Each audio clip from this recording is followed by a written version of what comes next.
Sedím v interiéri Torres, ako ste si mohli všimnúť.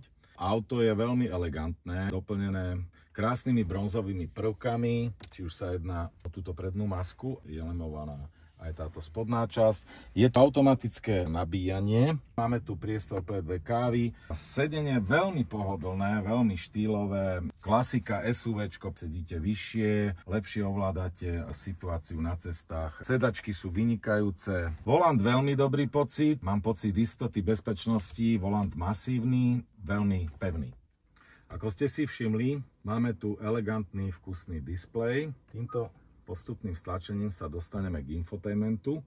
To znamená, že tu máme rádio, máme tu Bluetooth, telefón, samozrejme navigáciu, príručku a všetko, čo patrí k modernej výbave tohto typu. Nastavenie vozidla, všeobecné nastavenia. Výhľad na predný displej je super, máme tu aj adaptívny tempomat, takže všetko, čo k modernej výbave tohto auta patrí, tam nájdete.